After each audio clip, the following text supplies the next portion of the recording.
ഒരു retired DYSP നമ്മുടെ കഥയിലെ നായകനായ ഇൻസ്പെക്ടറിന് ഒരു പെൺകുട്ടിയുടെ മിസ്സിംഗ് കേസ് ഏൽപ്പിക്കുകയാണ്. ഓൾറെഡി അവളെക്കുറിച്ച് അന്വേഷിച്ച ആർക്കും അവള് ഈ നാട്ടിൽ ജീവിച്ചിരുന്നതായിട്ട് പോലും ഒരു തെളിവും കണ്ടെത്താൻ പറ്റിയിട്ടില്ല. വളരെ രഹസ്യങ്ങൾ നിറഞ്ഞ ട്വിസ്റ്റുകൾ നിറഞ്ഞ ആ ഒരു കേസിന് പിന്നാലെ പോകുമ്പോൾ ചില കൊലപാതകങ്ങൾ സംഭവിക്കുകയാണ്. ഓരോ സെക്കൻഡും നമ്മളെ പിടിച്ചിരുത്തുന്ന നല്ല ത്രില്ലിങ്ങും ട്വിസ്റ്റും വാരി നിറച്ച ഏറ്റവും പുതിയ വേറെ ലെവല് ഒരു ക്രൈം ത്രില്ലർ ഇൻവെസ്റ്റിഗേഷൻ കഥയാണ് ഇന്ന് നമ്മൾ കാണാൻ പോകുന്നത്. കഥയുടെ പേര് കാർത്തിക മിസ്സിംഗ് കേസ്. പിന്നെ ഒരു മാസത്തിൽ കൂടുതലായി ഇപ്പൊ നമ്മൾ കണ്ടിട്ട് ഈ ഇടിവെട്ടിയാനെ പാമ്പ് കടിച്ചത് നിങ്ങൾ കണ്ടിട്ടുണ്ടോ? ആ ഒരാള് ഞാൻ തന്നെ. കൂടുതൽ കാര്യങ്ങൾ ഞാൻ ഈ വീഡിയോയുടെ അവസാനത്ത് പറയാം. അപ്പോൾ സെന്റി ഡയലോഗ് നിർത്തിയിട്ട് ഇന്നത്തെ കഥയിലേക്ക് നമുക്ക് കിടക്കല്ലേ. അതിനു മുൻപ് നമ്മുടെ ട്വിസ്റ്റ് മലയാളി അതായത് TM ഫാമിലിയിലെ എല്ലാ കൂട്ടുകാരും ആ ഒരു ലൈക്ക് ബട്ടൺ ഇപ്പൊ തന്നെ ഒന്ന് തട്ടിവിട്ടേക്കുക. ഇതിലും അടിപൊളി എക്സൈറ്റിംഗ് കഥകൾക്കായിട്ട് നമ്മുടെ ചാനൽ സബ്സ്ക്രൈബ് ചെയ്ത് വെച്ചോളൂ. അപ്പോൾ ചങ്കളെ നമ്മൾ തുടങ്ങല്ലേ. ഈ കഥയുടെ ആരംഭത്തില് ഒരു പെൺകുട്ടി വല്ലാതെ സങ്കടപ്പെട്ട് കരഞ്ഞുകൊണ്ട് റോഡരികിലൂടെ എങ്ങോട്ടോ പോവാണ്. അതേ സമയത്ത് പേടിച്ചരണ്ടോടുന്ന ഒരു എലിയെ നമ്മൾ കാണുന്നുണ്ട്. അതായത് ആ ഒരു എലിയെ പോലെ ഈ പെൺകുട്ടി ആരെയോ ഭയക്കുന്നുണ്ടെന്നുള്ള ചെറിയ സൂചന നമുക്ക് തരികയാണ്. അങ്ങനെ ഒരു ബസ് സ്റ്റാൻഡിന്റെ അരികിലെത്തിയപ്പോൾ അതിലെ വന്ന ഒരു ഇന്നോവ കാറിലെ നേരെ തിരിച്ച് അവളുടെ അരികിലേക്ക് വരികയാണ്. പിന്നീട് ആ പെൺകുട്ടിയെ അവിടെ കാണാനില്ല. അവൾക്ക് എന്തോ സംഭവിച്ചിട്ടുണ്ട്. അടുത്ത സീനിലെ ഗിരി എന്ന ഒരു സ്ക്രിപ്റ്റ് റൈറ്ററിലെ ഫേമസ് ആയിട്ടുള്ള ഒരു ഡയറക്ടർ കാണാൻ വന്നിട്ട് എക്സൈറ്റിംഗ് ആയിട്ടുള്ള ഒരു ആക്ഷൻ കഥയുടെ സ്റ്റോറി പറഞ്ഞുകൊണ്ടിരിക്കുകയാണ്. അപ്പോൾ ഡയറക്ടർക്കും കഥ ഇഷ്ടപ്പെട്ടിട്ടുണ്ട്. നമുക്ക് ചെറിയ ചില മാറ്റങ്ങൾ വരുത്തി കളയാം. മെയിൻ ഹീറോ ആയിട്ട് ബാലയത്തിന് പിടിച്ചളയാം ഒരു പ്രൊഡ്യൂസറെ എന്തായാലും ഞാൻ കണ്ടെത്തട്ടെ. അപ്പോൾ ജീവയ്ക്കും വളരെ ഹാപ്പി ആവുന്നുണ്ട്. തന്റെ സിനിമ ഉടനെ തന്നെ റിലീസ് ആവാനുള്ള ചാൻസ് ഉണ്ടല്ലോ. അപ്പൊ ഡയറക്ടർ ജീവയോട് നിന്റെ അച്ഛന്റെ ഹെൽത്ത് ഒക്കെ ഓക്കെ അല്ലേ? പിന്നെ ഞാൻ ചോദിച്ചു എന്ന് പറ. അച്ഛൻ ഓക്കെയാണ് സാറ്, ചോദിച്ച വിവരം എന്തായാലും പറഞ്ഞേക്കെന്ന് പറഞ്ഞ് ജീവ അവിടെ നിന്ന് പോവാണ്. അന്ന് രാത്രിയിലെ ആ ഒരു ഡയറക്ടറെ ഏതൊരു ആക്ഷൻ മൂവി കണ്ട് ത്രില്ലടിച്ച് മദ്യവെച്ചിരിക്കുമ്പോൾ അയാൾ പ്രതീക്ഷിക്കാതെ ഏതോ ഒരാള് ഗണ്ണുമാറ്റി വന്ന് ഷൂട്ട് ചെയ്ത് അയാളെ കൊലപ്പെടുത്തുകയാണ്. എന്നാൽ ആരാണ് എന്തിനാണ് ഒന്നും മനസ്സിലാവുന്നില്ല. അടുത്ത സീനിലെ ഒരു കാറ് വലിയ ആക്സിഡന്റിൽ പെടുന്ന എന്തോ ഒരു സ്വപ്നം കണ്ടിട്ട് ഒരാള് ഞെട്ടി എഴുന്നേൽക്കാണ്. ഇത് വേറെ ആരുമല്ല, നമ്മുടെ കഥയിലെ നായകനായിട്ടുള്ള ഇൻസ്പെക്ടർ നന്ദകുമാറാണ്. അവളാണ് നമ്മുടെ ഹീറോയുടെ ഫോണ് റിങ്ങാവുന്നത് അങ്ങനെ നോട്ട് ചെയ്യുന്നത്. അത് വേറെ ആരുമല്ല, തന്റെ ഹയർ ഓഫീസർ ആയിരുന്ന ഇപ്പോ റിട്ടയർഡ് ആയിട്ടുള്ള പുരുഷോത്തമൻ സാറാണ്. അപ്പൊ ഹീറോ അല്ല സാറേ കുറെ നാളായാലോ, എന്തൊക്കെയുണ്ട് വിശേഷം? അത് നന്ദ, ഞാന് സർവീസിലുണ്ടായിരുന്നപ്പോ നീ എന്നെ പല രീതിയിൽ ഹെൽപ്പ് ചെയ്തിട്ടുണ്ട്. ഇപ്പോഴും എനിക്ക് നിന്റെ ഒരു ഹെൽപ്പ് വേണം. അതായത് ഒരു പെൺകുട്ടി അവള് എവിടെയാ പോയെ, എവിടുന്ന വന്നേ, അവളെ കുറിച്ച് ഒരു വിവരമില്ല. അവൾക്ക് എന്തോ സംഭവിച്ചിട്ടുണ്ട്. ഞാൻ പല രീതിയിൽ അന്വേഷിച്ചു, പക്ഷെ അവളെ കുറിച്ച് ഒരു ഇൻഫർമേഷൻ കിട്ടിയില്ല. അപ്പോ ഹീറോ നന്ദയാണെങ്കിൽ അല്ല സാറേ ഡിപ്പാർട്ട്മെന്റില് സാറ് പറഞ്ഞാല് എന്തിനു മുതിരുന്ന പല ഓഫീസേഴ്സും ഇല്ലേ, അവരെ വെച്ചൊരു ടീം ഫോം ചെയ്താൽ പോരെ, അല്ലാതെ ഇതിന്റെ ഇടയിൽ എന്തിനെ പെന്നെ നന്ദ, ഇത് കുറച്ചധികം സീക്രട്ട് ആയിട്ട് ചെയ്യേണ്ട കാര്യം. നിന്നെ അല്ലാതെ എനിക്ക് ആരും വിശ്വാസമില്ല. അത് മാത്രമല്ല ആ പെൺകുട്ടി വളരെ അപകടത്തില്ല. അവളുടെ പിന്നാലെ പല ചെന്നായ്ക്കളുണ്ട്. നിനക്ക് എന്നെ ഹെൽപ്പ് ചെയ്യാൻ പറ്റും. അപ്പോൾ നന്ദയും അങ്ങനെയാണെങ്കിൽ സാറേ ഞാൻ നോക്കിക്കോളാം. അങ്ങനെയാണെങ്കിലേ ആ പെൺകുട്ടിയെ കുറിച്ചിട്ടുള്ള എല്ലാ ഡീറ്റെയിൽസും രാജ്കുമാറിന്റെ കയ്യിൽ ഞാൻ ഏൽപ്പിച്ചിട്ടുണ്ട്. അവൻ നിന്നെ വന്ന് കണ്ടോളൂ. പിന്നെ നന്ദ മറക്കരുത്, ഈ ഒരു കേസ് അത്രത്തോളം കോൺഫിഡൻഷ്യൽ ആയിരിക്കണം. അടുത്ത സീനില് നമ്മൾ കാണുന്നത് ഒരു MLA ആണ്. അയാളെ കുറിച്ച് ന്യൂസിലെ ഏതോ ഒരാള് പല എവിഡൻസുകളും റിവീല് ചെയ്യാൻ പോവാണെന്ന് ഭീഷണിപ്പെടുത്തിക്കൊണ്ടിരിക്കുകയാണ്. അത് കണ്ടപ്പോ MLAക്ക് പ്രഷർ കയറിയിട്ട് തന്റെ അസിസ്റ്റന്റിനെ വിളിച്ച് ഇവൻ ആരാന്ന് കണ്ടുപിടിക്കും. ഒരു കാരണവശാലും അവൻ വായ തുറക്കാൻ പാടില്ല. അടുത്ത സീനില് രാമൻ ഒരാള് മലക്ക് പോവാന് മാലയെ കെട്ടിട്ട് പൂജ ചെയ്തോണ്ടിരിക്കുകയാണ്. അപ്പോ ചടങ്ങെല്ലാം കഴിഞ്ഞ ശേഷം നേരെ പോകുന്നത് നമ്മുടെ MLA കാണാനാണ്. അടുത്ത സീനില് രാജ്കുമാർ എന്ന ഒരു SI ഇല്ലേ, നമ്മുടെ ഹീറോ നന്ദയുടെ ടീമിലെ അസിസ്റ്റ് വന്നിരിക്കുകയാണ്. അതായത് കുറച്ചു നേരത്തെ പുരുഷോത്തമൻ പറഞ്ഞിരുന്നില്ലേ ആ പെൺകുട്ടിയുടെ ഡീറ്റെയിൽസ് ഒക്കെ രാജിന്റെ കയ്യിൽ ഞാൻ കൊടുത്തുവിടുന്നുണ്ടെന്ന്. ഓൾറെഡി രാജ് ഇതേ കേസിനെ കുറിച്ച് കുറെ നാൾ അന്വേഷിച്ചിട്ടും ഒന്നും കണ്ടെത്താൻ പറ്റിയില്ല. അങ്ങനെ ആ ഒരു ഫയൽ കൊടുക്കുമ്പോൾ കാർത്തിക മിസ്സിംഗ് റിപ്പോർട്ട് എന്നും അതുപോലെ തന്നെ ഒരു പെൺകുട്ടിയുടെ ഫോട്ടോയും കാണുന്നുണ്ട്. ഈ പെൺകുട്ടി ആരെന്ന് മനസ്സിലായോ? കഥയുടെ ആരംഭത്തിൽ കാണാതായ അതേ പെൺകുട്ടി തന്നെ. അതേ സമയത്ത് MLA കാണുമെന്ന റാമില്ലേ, റാമും ഈ പെൺകുട്ടി കാർത്തിയെ കുറിച്ച് തന്നെയാണ് അന്വേഷിച്ചിട്ടുണ്ടായിരുന്നത്. സാർ നിങ്ങൾ പറഞ്ഞ പോലെ ഇവളെ കുറിച്ച് അധികം ഒന്നും കണ്ടെത്താൻ പറ്റിയില്ല. പക്ഷെ എനിക്കൊരു കാര്യം ഉറപ്പാണ്, അതായത് ആ പുരുഷോത്തമനും ഈ പെൺകുട്ടിയുമായിട്ട് എന്തോ ഒരു കണക്ഷൻ ഉണ്ട്. ഏകദേശം ആ ഒരു പെൺകുട്ടിയെ എന്റെ കൈയിന്റെ അടുത്ത് കിട്ടിയതാ. എന്നാൽ അവളെ തൂക്കുന്നതിന് മുൻപ് അവളെ വേറെ ആരോ തൂക്കി. ഇതിന്റെയൊക്കെ പിന്നില് വേറെ എന്തൊക്കെയോ കളി നടക്കുന്നുണ്ട്. അതേ സമയത്ത് നമ്മുടെ ഹീറോ നന്ദ ടീം ഫോം ചെയ്തിട്ടുണ്ട്. ആ ടീമില് ഒരു ലേഡി അസിസ്റ്റന്റ് ഉണ്ട്. ഇവരുടെ പേരാണ് വേദ. അതേ സമയത്ത് രാമ് രണ്ട് അടയാൾക്കാരെ വിളിച്ചിട്ട് കാർത്തികയുടെ ഫോട്ടോസും ഡീറ്റെയിൽസും കൊടുത്തിട്ട് ഇവൾക്ക് പുരുഷോത്തമനായിട്ട് എന്തോ ഒരു ക്ലോസ് റിലേഷൻ ഉണ്ട്. ചിലപ്പോ അങ്ങയുടെ ഫാമിലിയിൽ ആരെങ്കിലും ആയിരിക്കാം, അല്ലെങ്കിൽ അങ്ങർക്ക് പരിചയമുള്ള ആരെങ്കിലും ആയിരിക്കും. അപ്പോൾ അയാളുടെ ഫ്രണ്ട് സർക്കിളില് ഫാമിലി സർക്കിളില് അയാളോ ആരും അറിയാതെ നിങ്ങൾ ശരിക്കും അന്വേഷിച്ചിട്ട് ഈ ഒരു പെൺകുട്ടിയെ കുറിച്ചിട്ടുള്ള കൂടുതൽ ഡീറ്റെയിൽസ് കണ്ടുപിടിക്കും. അങ്ങനെ റാം അവിടുന്ന് പോവാണ്. അടുത്ത സീനില് നമ്മുടെ ഹീറോയിൻ ടീമും നേരെ പോകുന്നത് കാർത്തിക എന്ന ആ ഒരു പെൺകുട്ടി മിസ്സാകുന്നതിന് മുൻപ് ഏത് ഏരിയയിലായിരുന്നു സ്റ്റേ ചെയ്തിട്ടുണ്ടായിരുന്നത് അങ്ങോട്ടേക്കാണ്. ഓൾറെഡി തന്റെ 2 അസിസ്റ്റൻസിനെ അങ്ങോട്ട് പറഞ്ഞയച്ചിട്ടുണ്ട്. എന്നാൽ അവർക്ക് കൂടുതൽ ഒന്നും കണ്ടെത്താൻ പറ്റിയില്ല. അപ്പോൾ അസിസ്റ്റന്റ് വേദ ചോദിക്കുന്നത്, അല്ല സാറേ ആ പെൺകുട്ടി ഈ ഭാഗത്ത് താമസമായിട്ട് ഫേക്ക് ആയിട്ടുള്ള ന്യൂസ് ആരെങ്കിലും പടച്ചുവിട്ടതാണെങ്കിലോ, എന്തായാലും ഒന്ന് അന്വേഷിച്ചൊക്കെ തന്നെ. അങ്ങനെ ആ 2 അസിസ്റ്റൻസ് ഒരു വീട്ടിൽ പോയിട്ട് ആ പെൺകുട്ടിയുടെ ഫോട്ടോ കാണിച്ചിട്ട് ഇവൾ ഈ ഭാഗത്തിലെ താമസിച്ചിരുന്നത്. എന്നാൽ ആ ഓണർ ആണെങ്കിൽ നിങ്ങൾ ഇതിനു മുമ്പ് ചോദിച്ചപ്പോഴും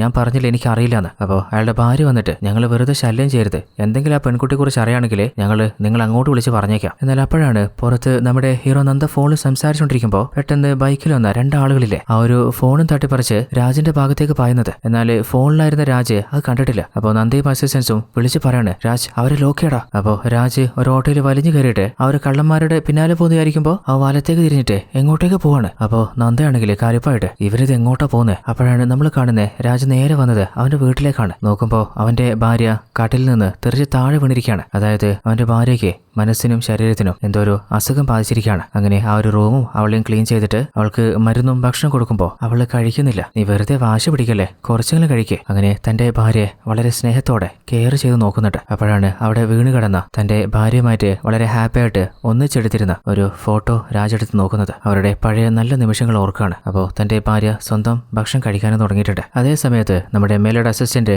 റാമില്ലേ നേരെ ഒരു ബാർബർ ഷോപ്പിലേക്ക് വന്നിട്ട് ഷേവ് ചെയ്യാനിരുന്ന ഒരു ഓഡിറ്ററുടെ കഴുത്തിൽ കത്തിവെച്ചിട്ട് പൊന്നുമോനെ സത്യം പറഞ്ഞു, കാർത്തിയെ കുറിച്ച് നിനക്ക് എന്തൊക്കെ അറിയാം, എല്ലാം ഛർദ്ദിക്ക്. നിങ്ങൾ ചോദിക്കുന്ന കാർത്തിക് ഏതാ എനിക്കറിയില്ല. പുരുഷോത്തമന്റെ ഓഡിറ്ററായിട്ട് ഇവളുമായിട്ട് അയാൾക്കുള്ള കണക്ഷൻ ഒന്നും അറിയില്ല. അത് പറഞ്ഞപ്പോഴാണ് ഞാൻ എപ്പോഴോ അങ്ങേരുടെ ഒരു ഡീലിങ്ങിന്റെ സമയത്ത് ഈ പെൺകുട്ടിയെ കണ്ടിട്ടുണ്ട്. എന്നാൽ അന്ന് അവളോട് ഞാൻ സംസാരിച്ചിട്ട് പോലുമില്ല. അവളുടെ ഡീറ്റെയിൽസോ കോൺടാക്ട് നമ്പറോ എന്തെങ്കിലും ഉണ്ടോ? കുറച്ച് നേരം മാത്രം കണ്ട പെൺകുട്ടിയുടെ ഡീറ്റെയിൽസ് എന്റെ കയ്യിൽ എങ്ങനെ വരിക? ഈ പറഞ്ഞതില് എന്തെങ്കിലും മാറ്റം ഉണ്ടെങ്കിൽ അപ്പോൾ നിന്റെ കഴുത്തിൽ നിന്ന് പലതും ഒലിച്ചു വരും. അതേ സമയത്ത് നമ്മുടെ ഹീറോയിൻ ടീമുമില്ലേ നേരെ വന്നിരിക്കുന്നത് പുരുഷോത്തമ സാറിന്റെ വീട്ടിലേക്കാണ്. അതായത് അങ്ങേരോട് തന്നെ നേരിട്ട് കാര്യങ്ങൾ അന്വേഷിച്ച് നോക്കാലോ. എന്നാൽ വീടിന്റെ വാതിൽ തുറക്കുന്നത് പുരുഷോത്തമ സാറിന്റെ ഭാര്യയാണ്. അല്ല, പുരുഷോത്തമ സാറവിടെ അദ്ദേഹം വീട്ടിലില്ല. എന്തോ ഒരു ഡീലിങ്ങിനായിട്ട് പുറം നാട്ടിലേക്ക് എബ്രോഡിലേക്ക് എവിടേക്ക് പോയിരിക്കുക. നന്ദ എന്തായാലും കയറിയിരിക്കെ, ഞാൻ ഒരു ഗ്ലാസ് ചായ എടുക്കാം. അപ്പോഴാണ് കഥയുടെ ആരംഭത്തില് ആ ഒരു ഡയറക്ടറോട് സ്റ്റോറി പറഞ്ഞിരുന്ന ജീവിയില്ലേ അവനോട് കാണുന്നത്. ജീവ വേറെ ആരുമല്ല നമ്മുടെ പുരുഷോത്തമന്റെ മകൻ തന്നെയാണ്. അപ്പോൾ ജീവിയും പറയുന്നത് അച്ഛൻ വന്നാലും ഞാൻ കോൺടാക്ട് ചെയ്യാൻ പറയാം. അപ്പൊ ഹീറോ ആയിക്കോട്ടെ, അങ്ങനെയാണെങ്കിൽ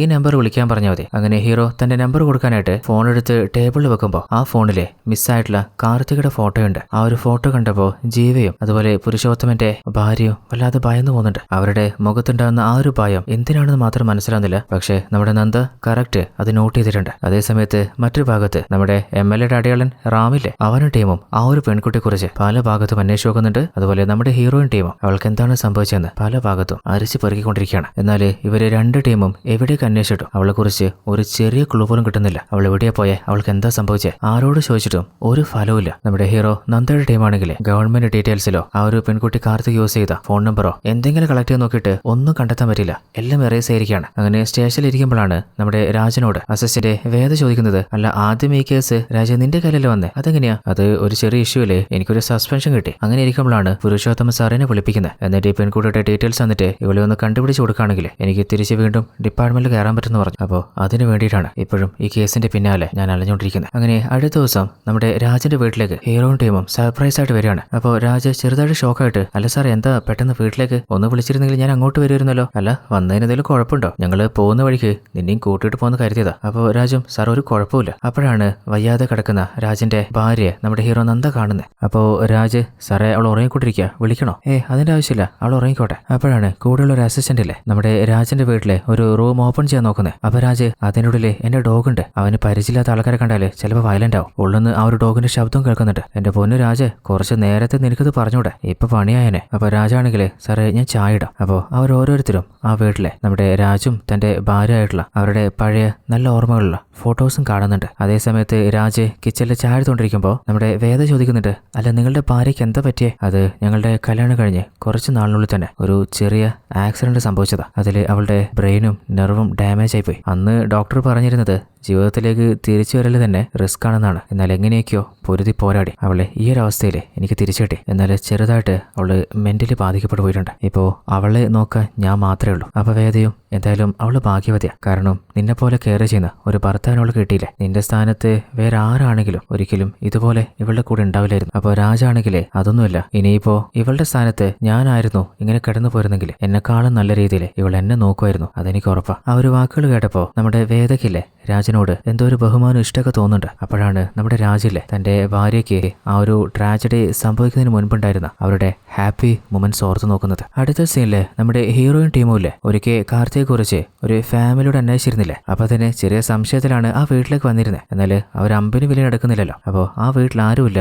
അവര് നൈറ്റ് സിനിമക്ക് പോയി ഉറപ്പായപ്പോൾ നമ്മുടെ നന്ദ തന്റെ ടീമിനെ കൂട്ടിയിട്ട് ആ വീടിന്റെ ഉള്ളിൽ കയറിയിട്ട് വല്ല എവിഡൻസും കിട്ടുമെന്ന് അരിച്ച് പൊരുക്കി നോക്കുന്നുണ്ട്. അപ്പോഴാണ് നമ്മുടെ രാജില്ലേ അവിടെ ചുമരിലായിട്ട് കാർത്തിക എന്ന് എഴുതിയത് കാണുന്നത്. അതല്ലാതെ വേറെ എന്തെങ്കിലും അധികാരം കിട്ടുമെന്ന് തേടി നോക്കിക്കൊണ്ടിരിക്കുമ്പോൾ അതിനുള്ളിൽ ആ ഒരു ഫാമിലി സിനിമ കഴിഞ്ഞിട്ട് തിരിച്ച് വീട്ടിലെത്തിയിട്ടുണ്ട്. അപ്പോൾ ആ ഹസ്ബൻഡ് ആണെങ്കിലേ ആളില്ലാത്ത സമയത്ത് നിങ്ങൾ എങ്ങനെ വീട്ടിൽ കയറി ആരെ പെർമിഷൻ തന്നെ? എന്നാൽ അതിനുള്ളിൽ അയാളുടെ ഫോണും വാങ്ങി വെച്ചിട്ട് തന്റെ ഭാര്യയും മകളെയും അസിസ്റ്റന്റ് വേദയിലെ അവൾ ഉള്ളിലേക്ക് കൂട്ടിക്കൊണ്ടുപോയിട്ട് അയാളോട് ചോദിക്കുന്നുണ്ട്, മര്യാദക്ക് സത്യം പറഞ്ഞു, നിനക്ക് കാർത്തിക് ആരാന്ന് ശരിക്കും അറിയില്ല? ഇല്ലാന്ന് എനിക്കൊന്നും അറിയില്ല. അങ്ങനെയാണെങ്കിൽ ചോദ്യത്തിന്റെ രീതി ചെറുതായിട്ട് മാറ്റിക്കളയാം. അങ്ങനെ നമ്മുടെ നന്ദ എഴുന്നേറ്റപ്പോ, അല്ല സാർ ഒരു കാര്യം പറയാണ്ട്, ഇപ്പൊ ഈ താമസിക്കുന്ന ഈ വീട് ഇത് എന്റേതല്ല, ഞങ്ങളിവിടെ വാടകയ്ക്ക് നിൽക്കുന്ന. പിന്നെ ഈ കാർത്തിക എന്ന പേര് ഞാൻ മുമ്പ് കേട്ടിട്ടുണ്ട്. ഈ വീട് എനിക്ക് തന്ന വീടിന്റെ ഹൗസ് ഓണറല്ലേ, അങ്ങേര് പറഞ്ഞിരുന്നു ആരെങ്കിലും കാർത്തികയെ കുറിച്ച് അന്വേഷിച്ച് വന്നിട്ടുണ്ടെങ്കിൽ അവളെ കുറിച്ച് നിനക്കൊന്നും അറിയില്ലെന്ന് പറഞ്ഞാൽ മതിയെന്ന്. അങ്ങനെ പറയുകയാണെങ്കിൽ വാടക കുറച്ച് കൊടുത്താൽ മതി എന്നൊക്കെ പറഞ്ഞപ്പോ എനിക്ക് വലിയ നഷ്ടമൊന്നുമില്ലാത്ത കാര്യമല്ലേ, അതുകൊണ്ടാണ് നിങ്ങളുടെ ടീമിലെ പലരും വന്ന് ചോദിച്ചപ്പോഴും കാർത്തികയെ കുറിച്ച് എനിക്കൊന്നും അറിയില്ല എന്ന് പറഞ്ഞേ. അപ്പൊ ഹീറോയും അങ്ങനെയാണല്ലേ, അല്ല നിങ്ങളുടെ ഹൗസ് ഓണർ അയാളിപ്പോ എവിടെയുള്ളത്? അപ്പോഴാണ് നമ്മള് വയസ്സായിട്ടുള്ള ഒരു മുത്തണ്ണനെ കാണുന്നത്. അങ്ങനെയാണെങ്കിൽ രാത്രി ഒരു കുലിസിത വീഡിയോ കോളിനുള്ള ശ്രമത്തില്ല. എന്നാൽ ഓപ്പോസിറ്റ് പെൺകുട്ടിയുടെ പ്രൊഫൈലിൽ നിന്ന് വിഷ്വല് കാണുന്നില്ല. അല്ല മോളെ നിനക്കത് ദേഷ്യമാണോ? അപ്പോഴാണ് ആ ഒരു വീഡിയോ കോളില് നമ്മുടെ റാമിലെ അയാളുടെ 2 അടിയാൾക്കാർ വരുന്നത്. അതായത് പെൺകുട്ടിയുടെ ശബ്ദത്തില് അവര് ഇങ്ങനെ തൂക്കാനുള്ള പരിപാടിയായിരുന്നു. അതായത് ഇയാളെ തൂക്കാനുള്ള കാരണം ഇങ്ങേര് പുരുഷോത്തമന്റെ ബെസ്റ്റ് ഫ്രണ്ടാണ്. അപ്പൊ അങ്ങേരോട് കാർത്തികയെ കുറിച്ച് അറിയുന്ന ഓരോ കാര്യങ്ങൾ ഛർദ്ദിക്കേ. അപ്പൊ അയാളാണെങ്കിൽ നിങ്ങൾ പറയുന്ന പോലെ കാർത്തിക അവൾ ആരാണെന്ന് എനിക്ക് അറിയില്ല, എന്നാൽ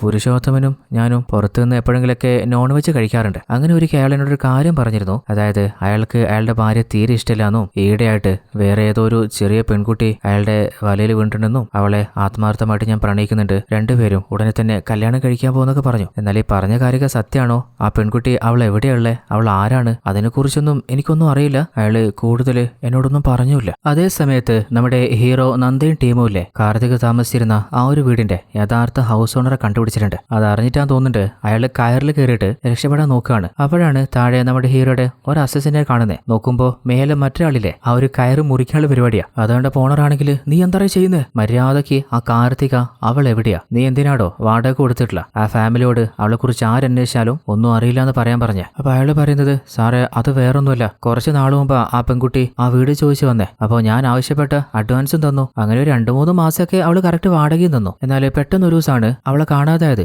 എവിടെ പോയെന്ന് അറിയില്ല, വിളിച്ചു നോക്കിയിട്ട് കിട്ടിയില്ല. അങ്ങനെ പിന്നെ ആ വീട് ഞാൻ വേറൊരാൾക്ക് വാടക കൊടുത്തില്ലേ. ഇനിയിപ്പോ ആ പെൺകുട്ടി അങ്ങനെ വന്നു കഴിഞ്ഞാല് അവൾ എനിക്ക് തന്ന അഡ്വാൻസ് തിരിച്ചു കൊടുക്കണ്ടേ? അത് കൊടുക്കാതിരിക്കാനാ ഞാൻ അവരോട് അങ്ങനെ പറയാൻ പറഞ്ഞേ. കാരണം അവള് തന്ന പൈസയൊക്കെ എന്റെ ചെലവായി പോയി. അത് കേട്ടപ്പോ നമ്മുടെ ഹീറോ ചോദിക്കുന്നുണ്ട്, താൻ ആരോടാടോ ഈ കഥ ഇറക്കുന്നത്? സത്യം പറ, അവള് അന്ന് ആ വീട്ടിലേക്ക് വാടകയ്ക്ക് വന്നത് ഒറ്റക്കാണോ അല്ലെങ്കിൽ അവളുടെ കൂടെ വേറെ ആരെങ്കിലും ഉണ്ടായിരുന്നോ? അവളുടെ കൂടെ അങ്ങനെ ആരെയും ഞാൻ കണ്ടിട്ടില്ല. അവൾ ഒറ്റയ്ക്കായിരുന്നു. എന്നാൽ അവള് ഗർഭിണിയായിരുന്നു. ഇടയ്ക്കിടയ്ക്ക് അവളുടെ ട്രീറ്റ്മെന്റിനായിട്ട് ഒരു നഴ്സ് മാത്രം ആ വീട്ടിലേക്ക് വരാറുണ്ട്. അപ്പൊ ഞാൻ അവളെ കുറിച്ച് അന്വേഷിച്ചപ്പോൾ അവളുടെ ഹസ്ബൻഡ് കുറച്ച് നാൾ മുൻപ് ആക്സിഡന്റിൽ പെട്ടിട്ട് ഹോസ്പിറ്റലിൽ അഡ്മിറ്റ് ആയിരിക്കാന്ന് അറിഞ്ഞു. എന്നാൽ അവനെയും ഞാൻ നേരിട്ട് കണ്ടിട്ടില്ല. പിന്നെ പെട്ടെന്ന് അവളെ കാണാതായത്. ഇതിൽ കൂടുതലായിട്ട് എനിക്കൊന്നും അറിയില്ല. അങ്ങനെ പറഞ്ഞു കേട്ടപ്പോ ഹീറോയും ടീമും ചെറുതായിട്ട് ഷോക്കാവുന്നുണ്ട്. കാരണം ഒരിക്കലും കാർത്തിക അവളുടെ കല്യാണം കഴിഞ്ഞിട്ടുണ്ടാവുന്നും അവള് പ്രഗ്നന്റ് ആയിരിക്കുമെന്ന് ഇവര് പ്രതീക്ഷിച്ചിട്ടില്ലായിരുന്നല്ലോ. അങ്ങനെ നമ്മുടെ ഹീറോ നന്ദയുടെ ടീം അവിടുന്ന് തിരിച്ചു പോകുമ്പോൾ അസിസ്റ്റന്റ് വേദ ചോദിക്കുന്നുണ്ട്, സാറേ അവള് ഗർഭിണിയായിരിക്കുന്നു സാർ ഒരിക്കലും പ്രതീക്ഷിച്ചില്ലാന്ന് തോന്നുന്നുണ്ടല്ലോ. കാരണം സാറിന്റെ മുഖത്ത് ആ ഒരു ഷോക്ക് ഉണ്ടായിരുന്നു. അപ്പൊ ഹീറോ, സംഭവം ശരിയാ, അതിനൊരു കാരണമുണ്ട്. കാരണം ആ ഒരു പെൺകുട്ടി അന്വേഷിക്കാനേ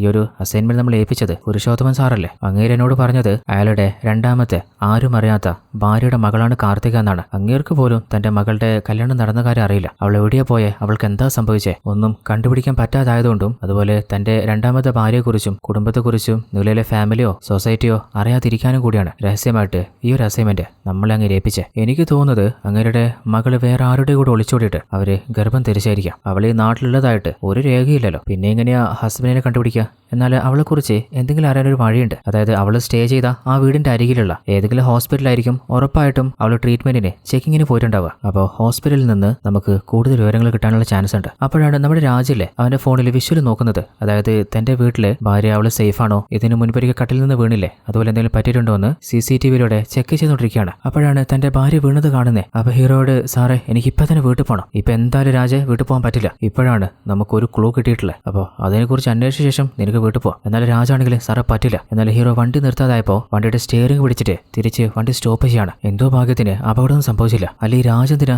ഇങ്ങനെ ഇങ്ങനെ പതറുന്നേ. അങ്ങനെ രാജ് വീട്ടിലേക്ക് വന്ന് നോക്കുമ്പോൾ വീട്ടിൽ എവിടെയും തന്റെ ഭാര്യയെ കാണുന്നില്ല. അവൾക്ക് എന്താ പറ്റിയേ? അപ്പോഴാണ് വീടിന്റെ പിൻഭാഗത്ത് നിന്ന് എന്തോ ശബ്ദം കേൾക്കുന്നത്. നോക്കുമ്പോൾ പിന്നിലെ ഗേറ്റിന്റെ ഭാഗത്തായിട്ട് അവള് വീണ് കിടക്കാണ്. അവൾക്ക് ചെറുതായിട്ട് മുറിവ് പറ്റിയിട്ടുണ്ട്. വേഗം തന്നെ അവളെ വാരി എടുത്തിട്ട് അവളെ ബെഡിൽ കൊണ്ടുവന്ന് കിടത്തിയിട്ട് ശരീരത്തിലെ ആ ഒരു ബ്ലഡൊക്കെ ക്ലീൻ ചെയ്യാണ്. എന്നിട്ട് ആ ഒരു മുറിവിന് മരുന്ന് വെക്കുന്നുണ്ട്. അതേ സമയത്ത് കാർത്തിക അവസാനമായിട്ട് താമസിച്ച ആ ഒരു വീടിന്റെ അരികിലുള്ള ഓരോ ഹോസ്പിറ്റലും ചെന്നിട്ട് നമ്മുടെ ഹീറോയും അസിസ്റ്റന്റും അവളുടെ ഫോട്ടോ കാണിച്ചിട്ട് ഈ ഒരു പെൺകുട്ടി ട്രീറ്റ്മെന്റിന് ഈ ഹോസ്പിറ്റൽ വന്നിട്ടുണ്ടായിരുന്നു. എന്നാൽ പല ഹോസ്പിറ്റൽ കാണിച്ചിട്ടും ആരും ഇതുപോലൊരു പെൺകുട്ടി വന്നിട്ടില്ല, ഇതുവരെ കണ്ടിട്ടില്ല എന്നൊക്കെയാണ് പറയുന്നത്. എന്നാൽ അപ്പോഴാണ് നമ്മുടെ വേദയിലെ അവളോട് ഒരു ഹോസ്പിറ്റൽ നഴ്സ് പറയുന്നത്, ഈ പെൺകുട്ടി ഇവളെ എനിക്ക് അറിയാലോ, ഇവളെ ഇടയ്ക്ക് വരാറുണ്ട്, എപ്പോൾ വന്നാലും ഗൈനക്കോളജി ഡോക്ടറായിട്ടുള്ള ചന്ദ്രികയെ മാത്രം അവർ കാണാറ്. അപ്പൊ വേദ, അല്ല ഇപ്പോ ആ ഡോക്ടർ എവിടെയാ? ഇന്നത്തെ ഡോക്ടറിന്റെ ചെക്കിംഗ് ടൈം കഴിഞ്ഞതാ, ഇനിയിപ്പോ ഡോക്ടർ വീട്ടിലുണ്ടാവുക, അവിടെ ഈവനിങ് ചെക്കിംഗ് ഉണ്ടാവും. അപ്പോ വേദയില്ലേ ആ ഡോക്ടറിന്റെ അഡ്രസ്സും വാങ്ങിയിട്ട് നമ്മുടെ ഹീറോയുടെ എല്ലാ ഡീറ്റെയിൽസും പാസ് ചെയ്യാണ്. അപ്പൊ ഹീറോ ആണെങ്കിൽ എന്നതിന് അധികം വൈകിപ്പിക്കണ്ട, നീ ഒരു കാര്യം ചെയ്യ്, നേരെ ആ ഡോക്ടറുടെ വീട്ടിലേക്ക് പോയിക്കോ. എന്നാലും ഉള്ളിൽ കയറണ്ട,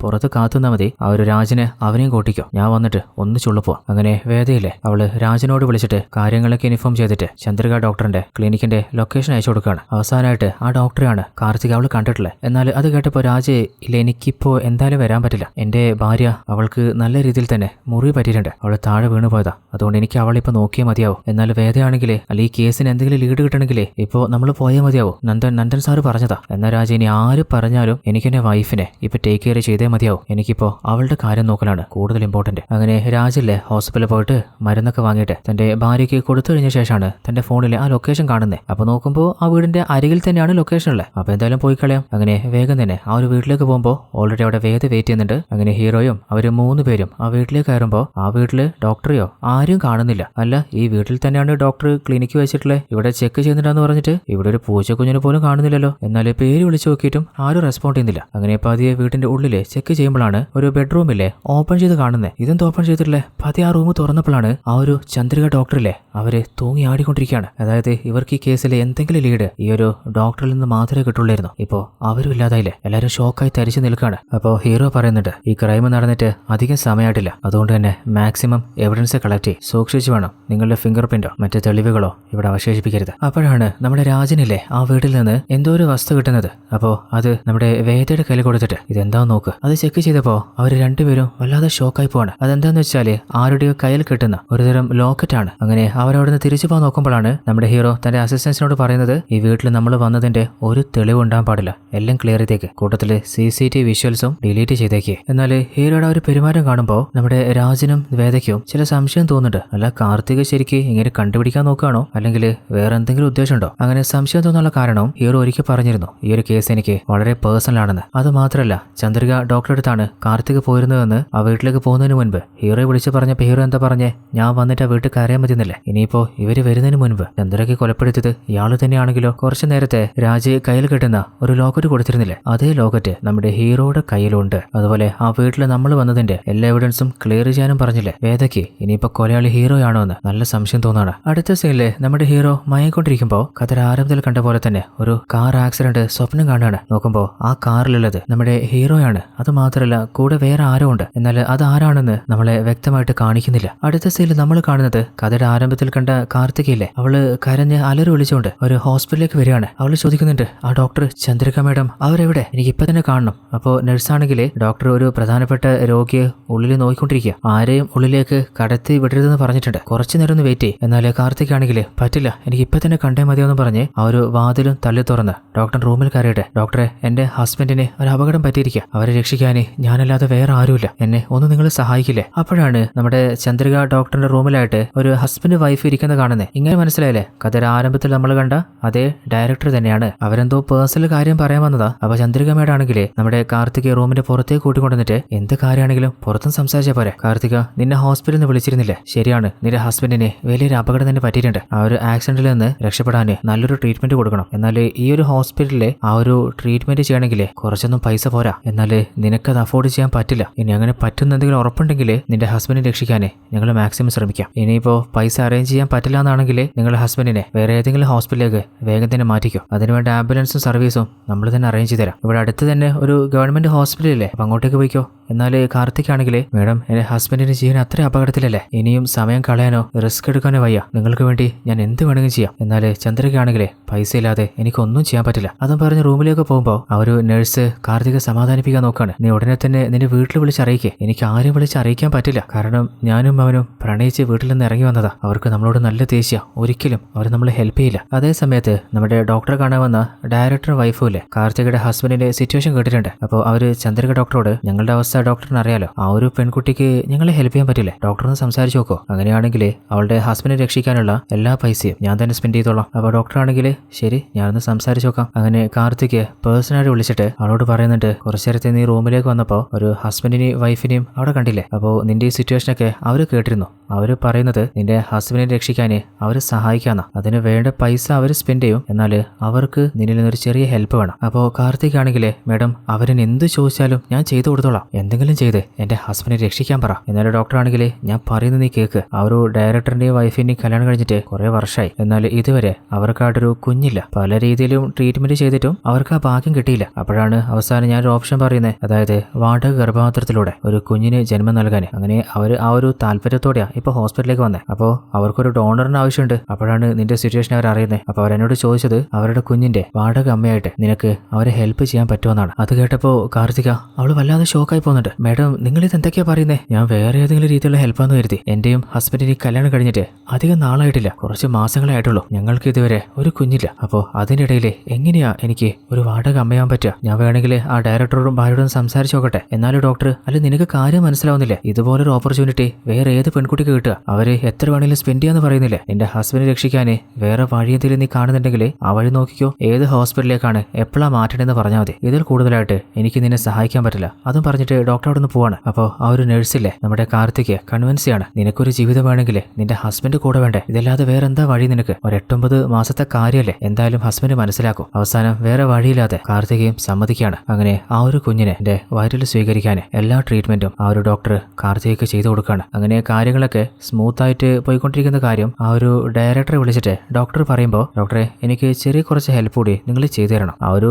പെൺകുട്ടിയുടെ ഹസ്ബൻഡിനെ രക്ഷപ്പെടുത്താൻ എത്ര പൈസ വേണമെന്ന് ചോദിച്ചോ ഞാൻ തരാം. എന്നാൽ അവൾ അവളുടെ ഫാമിലിയോ ഹസ്ബൻഡിനെയോ ആരെയും വിളിക്കാനോ കോൺടാക്ട് ചെയ്യാനോ പാടില്ല. അവളുടെ ഫോണ് അവളുടെ കയ്യിൽ നിന്ന് വാങ്ങി വെച്ചേക്ക്. എന്റെ കുഞ്ഞ് എന്റെ കയ്യിൽ എത്തുന്നവരെ അവൾ ആരെയും മീറ്റ് ചെയ്യാതെ ഒറ്റയ്ക്ക് വേണം സ്റ്റേ ചെയ്യാൻ. നമ്മുടെ കാർത്തികാണെങ്കിൽ വേറെ വഴിയില്ലാതെ എല്ലാത്തിനും സമ്മതിക്കുകയാണ്. അങ്ങനെയാണ് വാടകയ്ക്ക് ഒരു വീടെടുത്തിട്ട് കാർത്തിക് ഈ ഒരു ഡോക്ടർ സ്റ്റേ ചെയ്യിപ്പിക്കുന്നതും അതുപോലെ ഇടയ്ക്കിടയ്ക്ക് അവളെ ചെക്കപ്പിനായിട്ട് ആ ഒരു നഴ്സിനെ തന്നെയാണ് ആ വീട്ടിലേക്ക് അയച്ചിട്ടുണ്ടായിരുന്നത്. അങ്ങനെ 2-3 മാസമൊക്കെ ഡോക്ടർ പറഞ്ഞ പോലെ ആരെയും കോൺടാക്ട് ചെയ്യാതെ തന്റെ ഹസ്ബൻഡിന് ഒരു വിവരം അറിയാതെ അവൾ പിടിച്ചു നിന്നു. പക്ഷേ പറ്റാതായപ്പോൾ തന്റെ ഭർത്താവിനെ കുറിച്ച് അറിയാൻ ഇടയ്ക്ക് വിളിച്ചു നോക്കി. എന്നാൽ ആരും തന്നെ ഫോൺ പിക്ക് ചെയ്യുന്നില്ല. എന്നാൽ അവളുടെ ആ ഒരു കുഞ്ഞിന്റെ മൂവ്മെന്റ് ഹെൽത്ത് കണ്ടീഷനൊക്കെ ഇടയ്ക്കിടയ്ക്ക് വിളിച്ചിട്ട് അവർ അന്വേഷിക്കാറുണ്ട്. ഹസ്ബൻഡിന്റെ കാര്യം വരുമ്പോൾ എന്തെങ്കിലുമൊക്കെ പറഞ്ഞിട്ട് നൈസായിട്ട് ഫോൺ കട്ട് ചെയ്യും. ഇതിങ്ങനെ കുറച്ച് നാൾ തുടർന്നപ്പോൾ തന്റെ ഭർത്താവിനെ കാണാൻ നേരിട്ട് ഹോസ്പിറ്റലിലേക്ക് കാർത്തിക് വരികയാണ്. എന്നാൽ അവളെ ഡോക്ടർ വിളിച്ചിട്ട്, കാർത്തിക ഇതുപോലെ നീ ഇടയ്ക്ക് പുറത്ത് വരാൻ പാടില്ല. കാരണം ആ ഒരു ഡോക്ടറും വൈഫും എല്ലാവരോടും പറഞ്ഞിട്ടുള്ളത് ഇത് അവരുടെ കുഞ്ഞാണ്, ഡയറക്ടറുടെ വൈഫാണ് കുഞ്ഞിനെ ഗർഭം ചുമക്കുന്നതെന്നാ. ഇനിയിപ്പോൾ ആരെങ്കിലും എന്തെങ്കിലും അറിഞ്ഞിട്ട്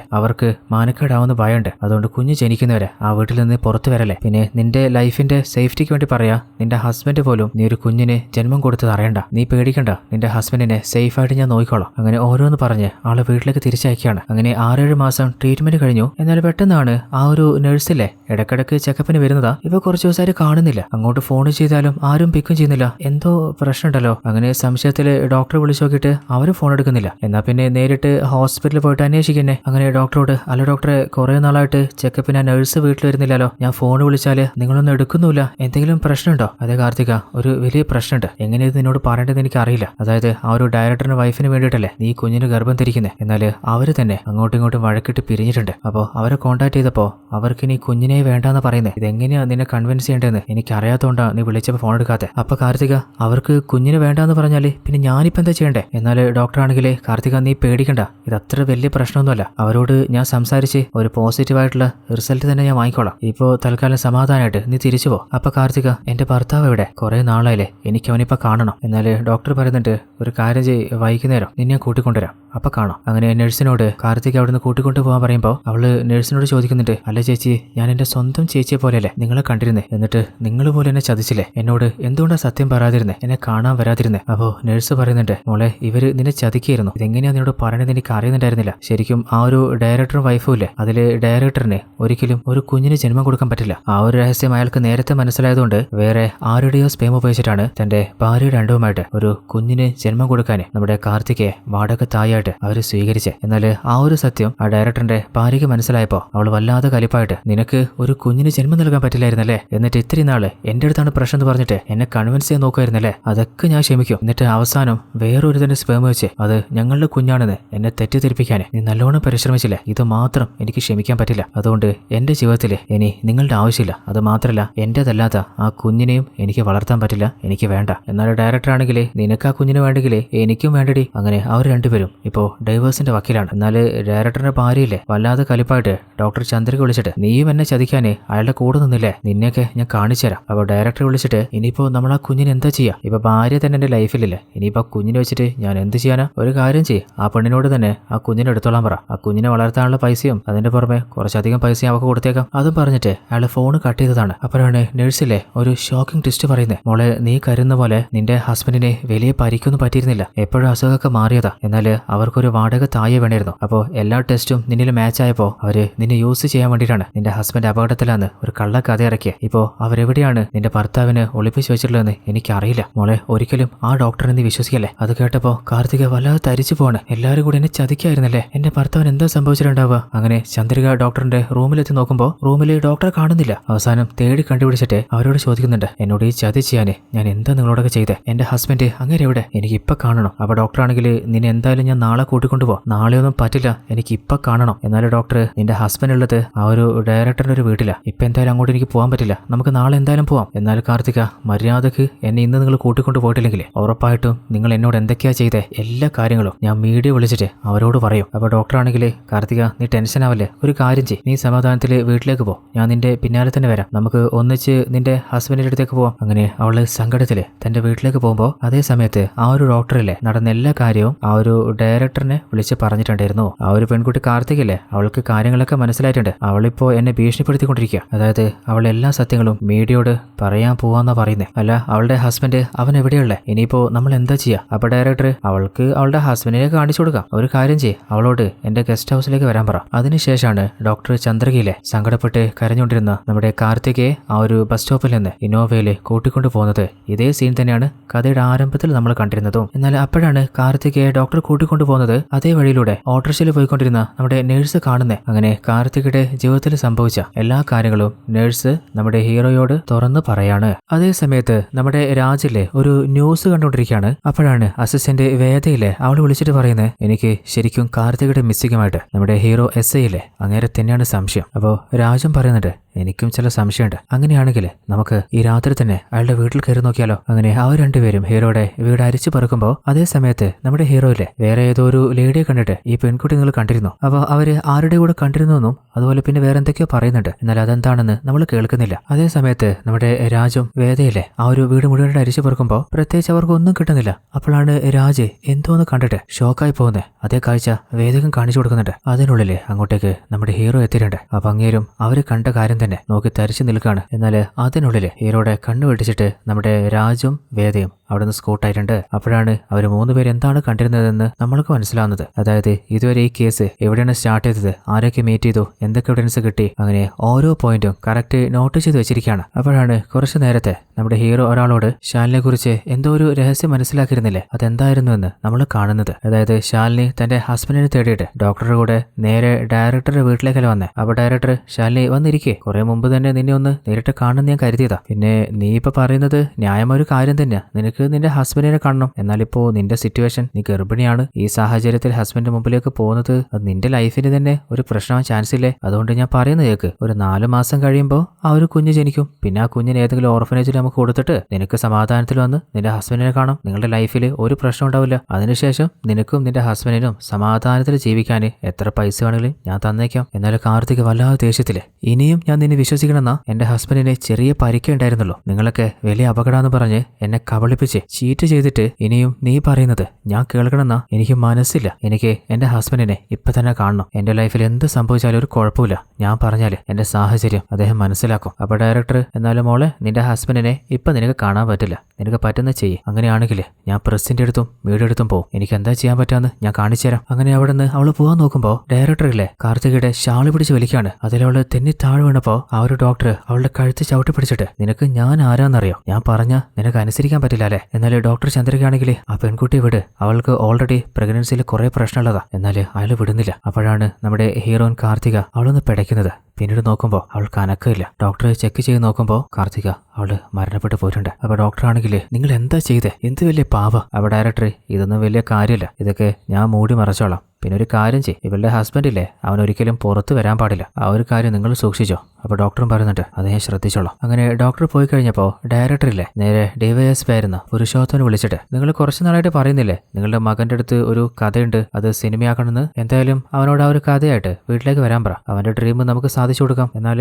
അതിന് എനിക്കൊരു ചെറിയ ഹെൽപ്പ് വേണമല്ലോ, അത് നിങ്ങൾക്ക് ചെയ്തു തരാൻ പറ്റുമോ? അപ്പോൾ പുരുഷോത്തമനും പിന്നെന്താ എന്ത് ഹെൽപ്പാ, എന്റെ വീട്ടിൽ ജോലി ചെയ്യുന്നൊരു വേലക്കാരി ഉണ്ടായിരുന്നു, അവളെ വീട്ടിൽ നിന്ന് ചില സാധനങ്ങൾ കട്ടിട്ട് പോകുന്നത് ഞാൻ കൈയോട് പിടിച്ചു. എന്നാൽ അത് ചോദ്യം ചെയ്യാൻ നോക്കിയപ്പോൾ അവൾ ഓടിപ്പോകാൻ ശ്രമിച്ചു. അപ്പോൾ അവളെ സ്റ്റോപ്പ് ചെയ്യുന്നതിനിടയിൽ അവളൊന്ന് തെന്നി താഴെ വീണിട്ട് ആള് സ്പോട്ടിൽ ഔട്ടായി. അപ്പോൾ ഈ ഒരു കേസ് എങ്ങനെയെങ്കിലും ഒന്ന് തേച്ച് മാറ്റി തരണം, നിങ്ങൾക്കിത് ഡീൽ ചെയ്യാൻ പറ്റുമോ? അപ്പോൾ പുരുഷോത്തമൻ എനിക്ക് നിങ്ങളൊരു ഹെൽപ്പ് ചെയ്യുമ്പോൾ ഞാനും തിരിച്ചു ചെയ്യണ്ടേ, ശരിയാക്കാന്ന്. അതേ സമയത്ത് ആ ഒരു ഡോക്ടറില്ലേ ഏതൊരു കമ്പൗണ്ടർ വിളിച്ചിട്ട് പറയുന്നുണ്ട് ഇപ്പോൾ നീ സേഫായിട്ട് ലോക്ക് ചെയ്തിട്ടുള്ള ആ ഒരു പയ്യനില്ലേ, അതായത് നമ്മുടെ കാർത്തികയുടെ ഹസ്ബൻഡ്, അവൻ ഇനി ഒരിക്കലും പുറത്ത് വരാൻ പാടില്ല, അതുപോലെ അവന് മാനസികമായിട്ട് ചില പ്രശ്നങ്ങളുള്ളതായിട്ട് കുറച്ച് റെക്കോർഡ് ക്രിയേറ്റ് ചെയ്യും. അപ്പോൾ അയാളും പറയുന്നുണ്ട് അവനെ ഓർത്ത് ഇനി മേഡം പേടിക്കണ്ട, ഞാൻ ഏറ്റ്. എന്നാൽ ഡയറക്ടറിന്റെ വീട്ടിൽ നടന്ന എല്ലാ കാര്യവും അവിടെ ജോലി ചെയ്തിരുന്ന ജോലിക്കാരനും അവരുടെ ഭാര്യയും കണ്ടിട്ടുണ്ടായിരുന്നു. അപ്പോൾ കുറച്ചു നേരത്തെ ഹീറോയോട് ഈ കാര്യങ്ങളൊക്കെ പറഞ്ഞത് ആ ജോലിക്കാരൻ തന്നെയാണ്. അങ്ങനെ നിലവിൽ ഇതുവരെയായിട്ട് കണ്ടുപിടിച്ച എല്ലാ കാര്യങ്ങളും ബോർഡിൽ നോട്ട് ചെയ്ത് വെക്കുകയാണ്. അതേ സമയത്ത് ആ ഒരു ഡയറക്ടറെ ആരും കൊലപ്പെടുത്തിയിരുന്നില്ലേ, ആ ഒരു കൊലയാളിയെ എല്ലാ എവിഡൻസോടും കൂടി പോലീസ് ഉടനെ തന്നെ അറസ്റ്റ് ചെയ്യാൻ പോകുന്ന ന്യൂസിൽ കാണിക്കുന്നുണ്ട്. അത് കേട്ടപ്പോൾ നമ്മുടെ ഹീറോ ഞെട്ടി എഴുന്നേറ്റ് നേരെ ആ വീട്ടിലേക്ക് പോവാണ്.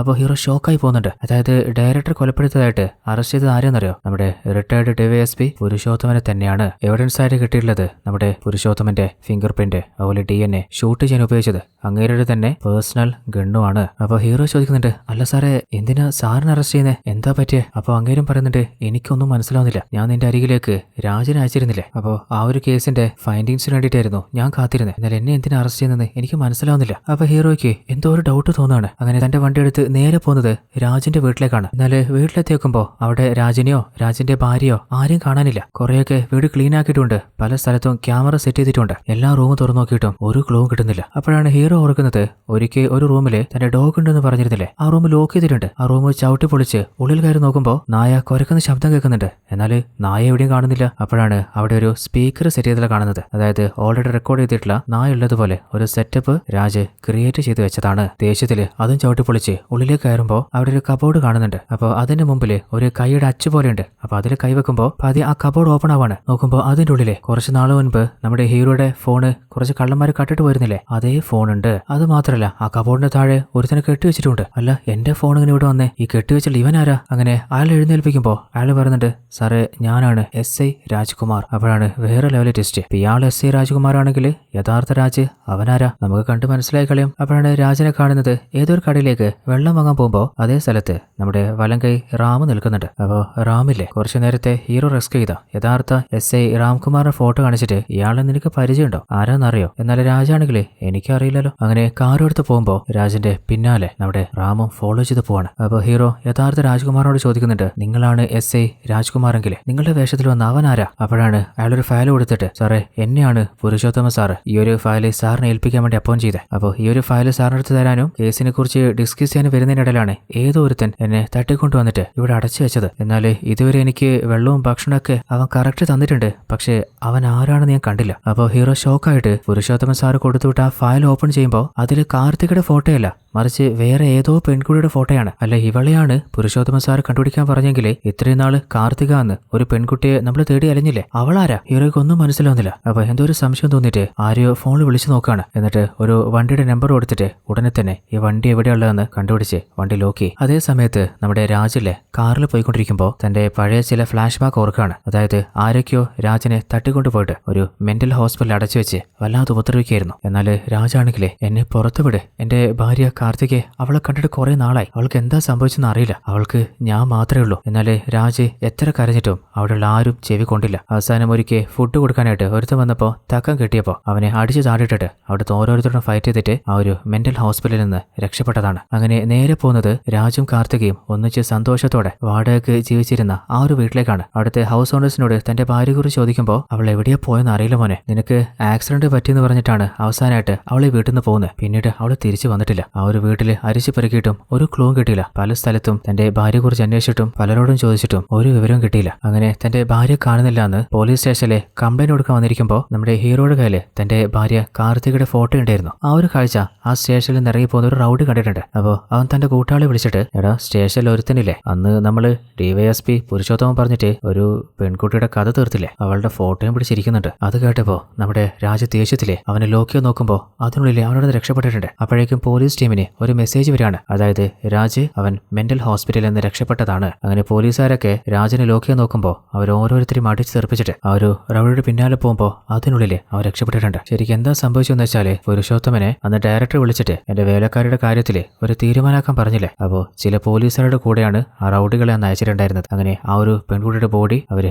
ആസിഡ് ഒഴിച്ച് ഡിസ്പോസ് ചെയ്തിട്ട് അങ്ങനെ കാർത്തിക എന്ന പേരിൽ ഈ ഒരു നാട്ടിൽ തന്നെ ഒരു പെൺകുട്ടി ഇല്ലാത്ത രീതിയിൽ എല്ലാ റെക്കോർഡ്സും ക്ലിയർ ചെയ്തതും ഇവര് തന്നെയാണ്. അപ്പോൾ രാജ് കുറച്ചു നേരത്തെ റൗഡി പറഞ്ഞ DYSP പുരുഷോത്തമൻ എന്ന പേര് കേട്ടില്ലേ. അപ്പൊ അയാൾ ആരാണെന്ന് സെർച്ച് ചെയ്ത് നോക്കുമ്പോൾ അയാളെ കുറിച്ചിട്ടുള്ള ഡീറ്റെയിൽസ് കിട്ടുകയാണ്. എന്നാൽ അടുത്ത 3 മാസത്തില് അയാള് തന്റെ ഡിപ്പാർട്ട്മെന്റിൽ നിന്ന് റിട്ടയർഡ് ആവാൻ പോവാണ്. അങ്ങനെ പുരുഷോത്തമനെ റിലേറ്റീവായിട്ട് ആരൊക്കെയാണെന്ന് അന്വേഷിക്കുമ്പോൾ ഒരു ഭാര്യയും മകനും അതിനു പുറമെ ആരും അറിയാതെ ഒരു രഹസ്യ ഭാര്യയും മകളുണ്ടെന്ന് മനസ്സിലാവാണ്. അപ്പോഴാണ് നമ്മുടെ റാമിന്റെ കൂടെയുള്ള 2 അടിയാൾക്കാരില്ലേ അവര് ചില പദ്ധതി പ്ലാൻ ചെയ്യുന്നത്. പുരുഷോത്തമന്റെ രണ്ടാമത്തെ മോളിലെ അവളെ ലോക്ക് ചെയ്ത് കഴിഞ്ഞാല് ഡിപ്പാർട്ട്മെന്റ് ഉണ്ടായിരുന്ന സമയത്ത് അയാൾ കോടിക്കണക്കിന് പൈസ ഉണ്ടാക്കി വെച്ചിട്ടുണ്ട്. അപ്പൊ മോളെ കാണിച്ചെന്ന് പഠിപ്പിച്ചാല് നമുക്ക് ഈസി ആയിട്ട് അതൊന്ന് കുറച്ചങ്ങ് തട്ടാൻ പറ്റും. അവര് പറഞ്ഞ കാര്യം നമ്മുടെ രാജ് കേട്ടിട്ടുണ്ട്. അപ്പൊ രാജിന് എന്തോ ഒരു ഐഡിയ തോന്നിട്ട് നേരെ പുരുഷോത്തമന്റെ രണ്ടാമത്തെ ഭാര്യയുടെ മകളുടെ വീട്ടിലേക്ക് വന്നിട്ട് നൈസായിട്ട് അവളെ ലോക്ക് ചെയ്യാൻ നോക്കുമ്പോൾ അവളാണെങ്കിൽ ഗണ്ണ് പുറത്തെടുക്കാണ്. എന്നാൽ നമ്മുടെ രാജ് അവളുടെ ഗണ്ണും തട്ടിപ്പറിച്ച് അവളെ ലോക്ക് ചെയ്തിട്ട്, മേഡം എന്റെ ഭാര്യയെ കണ്ടുപിടിക്കാനേ എനിക്കതല്ലാതെ വേറെ വഴിയില്ല. അങ്ങനെ ചില മരുന്നുകൾ കൊടുത്ത് അവൾക്ക് വയ്യാത്ത രീതിയിൽ ഒരു ഡ്രാമ സെറ്റ് ചെയ്ത് ഒരു വീടും വാടക എടുത്തിട്ട് അവിടെ അവളെ ലോക്ക് ചെയ്തതാണ്. ഓരോ നിമിഷവും ക്യാമറയിലൂടെ അവളുടെ ഓരോ മൂവ്മെന്റും വാച്ച് ചെയ്യുന്നുണ്ടായിരുന്നു. തന്റെ ഭാര്യയുടെ മരണത്തിന് പിന്നിലെ പുരുഷോത്തമനാണെങ്കിൽ അയാളെ എങ്ങനെയൊന്ന് പൊക്കുക അതിനെക്കുറിച്ച് പ്ലാൻ ചെയ്യുമ്പോഴാണ് പലപ്പോഴായിട്ട് പുരുഷോത്തമന്റെ വീട്ടിലെ റിട്ടയർഡ് SA ആയിട്ടുള്ള രാജ്കുമാർ വന്നു പോകുന്നത് രാജ് നോട്ട് ചെയ്യുന്നത്. അങ്ങനെ രാജ്കുമാറെ ലോക്ക് ചെയ്തിട്ട് അയാളോട് ചോദിക്കുമ്പോഴാണ് എന്തിനാണ് പുരുഷോത്തമൻ തന്നെ വിളിച്ചെന്നുള്ള കാര്യം പറയുന്നത്. അതായത് തന്റെ രണ്ടാമത്തെ ഭാര്യയുടെ മകളെ കുറച്ച് നാളായിട്ട് കാണാനില്ല. അപ്പോൾ അവളെ ഒന്ന് തേടി കണ്ടുപിടിച്ചു കൊടുക്കാനാണ് അൺഒഫീഷ്യലി ഈ ഒരു ഡ്യൂട്ടി എന്നെ അദ്ദേഹം ഏൽപ്പിച്ചിട്ടുള്ളത്. അപ്പോൾ രാജ് പ്ലാൻ ചെയ്യാണ്. ഓൾറെഡി പുരുഷോത്തമന്റെ മകളെ രാജ് തന്നെയല്ലേ ലോക്ക് ചെയ്തിട്ടുള്ളത്. അപ്പോൾ ഇത് വെച്ചൊരു കളി കളിക്കാം. അങ്ങനെ രാജ്കുമാരനെ ലോക്ക് ചെയ്തിട്ട് രാജ് തന്നെയാണ് SI രാജ്കുമാർ എന്ന രീതിയിൽ തന്റെ ഭാര്യയ്ക്ക് എന്താണ് സംഭവിച്ചെന്നുള്ള എല്ലാ രഹസ്യവും പോലീസ് ടീമിനെ കൊണ്ട് തന്നെ പുറത്തെടുപ്പിക്കാനായിട്ട് നേരെ നമ്മുടെ ഹീറോയുടെ ടീമിനെ മീറ്റ് ചെയ്യുന്നതും ആ ഒരു ഫയലിൽ തന്റെ ഭാര്യയുടെ ഫോട്ടോ വെച്ച് കൊടുക്കുന്നതും. അതേസമയത്ത് പ്രസന്റിലെ നമ്മുടെ ഡയറക്ടറിന്റെ വീട്ടിലെ പോലീസും ഫോറൻസിക് ടീമും അരിച്ചു പെറുക്കിയ ശേഷം എല്ലാ എവിഡൻസ് കളക്ട് ചെയ്തിട്ട് അവസാനം ഫൈനലി അവര് ഒരു തീരുമാനത്തിലെത്തുകയാണ്. ഡയറക്ടർ കൊലപ്പെടുത്തത് DYSP പുരുഷോത്തമൻ തന്നെയാണ്. അങ്ങനെ അയാൾ അറസ്റ്റ് ചെയ്ത് കൊണ്ടുപോകുമ്പോൾ അതേ സ്ഥലത്തേക്ക് നമ്മുടെ ഹീറോയും അതുപോലെ കയ്യാളൻ റാമിലെ അങ്ങേരും വരുന്നുണ്ട്. അപ്പോൾ ഒരു കൂസലില്ലാതെ അവരുടെ ഇടയിലേക്ക് നമ്മുടെ രാജ്യം വരികയാണ്. എന്നിട്ട് നേരെ നമ്മുടെ അസിസ്റ്റന്റ് വേദയിലെ അവളുടെ കയ്യില് ഒരു കാർഡ് കൊടുക്കുന്നുണ്ട്. നോക്കുമ്പോൾ രാജ് ഒരു മെന്റൽ പേഷ്യന്റ് ആണെന്നുള്ള ഐഡന്റിറ്റി കാർഡാണത്. എന്നിട്ട് ഹീറോയോട് എന്നോട് ക്ഷമിച്ചേക്കെന്ന് പറഞ്ഞിട്ട് അവിടെ നിന്ന് നടന്നു പോവാണ്. അപ്പോൾ ഒരു ഫ്ലാഷ് ബാക്ക് നമ്മൾ കാണുന്നുണ്ട്. അതായത് ഇൻവെസ്റ്റിഗേഷന്റെ ഇടയിൽ ആ ഒരു ലേഡി ഡോക്ടർ ചന്ദ്രികയിലെ അവര് മരണപ്പെട്ടിരുന്നില്ലേ, എന്നാല് അവരെ കൊലപ്പെടുത്തിയത് വേറെ ആരുമല്ല രാജ് തന്നെയാണ്. കാരണം തന്റെ ഭാര്യ കാർത്തികയുടെ മരണത്തിന് കാരണം ഡോക്ടറും കൂടിയല്ലേ. അതിനുശേഷം നേരെ ഡയറക്ടറുടെ വീട്ടിൽ വന്നിട്ട് എന്റെ ഭാര്യയെ ഇല്ലാതെയാക്കിയത് നീയല്ലേ, നീയും ഇനി ജീവിക്കണ്ട, അങ്ങനെ അയാളെയും തീർക്കാണ്. എന്നാൽ ഈ ഇൻവെസ്റ്റിഗേഷനിൽ നമ്മുടെ പുരുഷോത്തമനാണ് തന്റെ ഭാര്യയുടെ കേസ് മൂടി മറിക്കാൻ ഹെൽപ്പ് ചെയ്തെന്ന് മനസ്സിലായപ്പോൾ ഓൾറെഡി നമ്മുടെ പുരുഷോത്തമന്റെ മകളെ രാജ് തന്നെ ലോക്ക് ചെയ്ത് വെച്ചിട്ടില്ലേ. അപ്പോൾ അന്നൊരിക്കൽ അവള് രാജിന്റെ നേരെ നീട്ടിയത് തന്റെ അച്ഛന്റെ ഗണ്ണായിരുന്നു. അതേ കണ്ണു വെച്ചത് തന്നെയാണ് ഡയറക്ടർ തീർക്കുന്നതും പുരുഷോത്തമനാണ് ഡയറക്ടർ കൊലപ്പെടുത്തിയെന്ന് എവിഡൻസ് ആയിട്ട് സെറ്റ് ചെയ്യുന്നതും. അപ്പോഴാണ് നമ്മുടെ റാമിലെ അങ്ങേരെ ആരോ വിളിച്ചിട്ട് എന്തോ ഒരു കാര്യം പറയുന്നത്. അങ്ങനെ കണ്ടപ്പോൾ തന്നെ നമ്മുടെ ഹീറോ തന്റെ അസിസ്റ്റന്റ് വേദോട് പറയുന്നുണ്ട്, അങ്ങേരെ ആരെന്ന് മനസ്സിലായോ, സേതുറാമാണ്, CBI ഓഫീസർ. അതായത്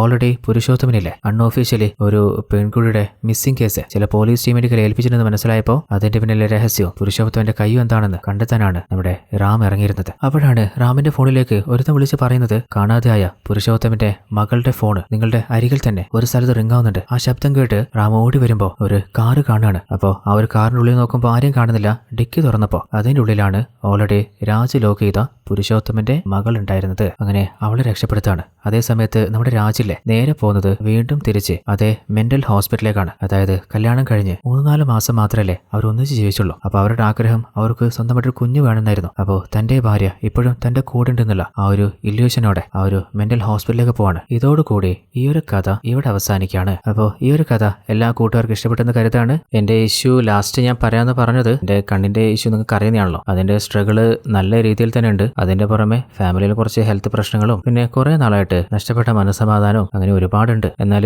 കാലിന്റെ അടിയിലെ മണ്ണ് ഒലിച്ചു പോകുന്ന സിറ്റുവേഷൻ ഇപ്പോൾ എന്ത് സ്ട്രഗിൾ ആണെങ്കിലും എന്ത് പെയിൻ ആണെങ്കിലും സഹിച്ച് ഫൈറ്റ് ചെയ്തേ മതിയാവും. അപ്പോൾ നിങ്ങളെല്ലാവരും കൂടെ ഉണ്ടാവുന്നുള്ള പ്രതീക്ഷയാണ് ആകെ ബാക്കിയുള്ളത്. അപ്പോൾ കൂടെ ഉണ്ടാവുന്നതാണെങ്കിൽ യെസ് എന്നും അതുപോലെ നിങ്ങളുടെ പേരും ഒന്ന് കമന്റ് ചെയ്യില്ലേ. അതുപോലെ ഇന്നത്തെ കഥ ഇഷ്ടപ്പെട്ടിട്ടുണ്ടെങ്കിൽ നിങ്ങളുടെ റെസ്പോണ്ട് ഓരോ ലൈക്കായിട്ടും ഷെയർ ആയിട്ടും കാണിക്കുക. അപ്പോൾ ഇതിലും അടിപൊളി മറ്റൊരു കഥയുമായിട്ട് നമുക്ക് വേഗം തന്നെ കണ്ടുമുട്ടാം. അതുവരേക്കും ഇത് നിങ്ങളുടെ TM family. Tata, bye bye.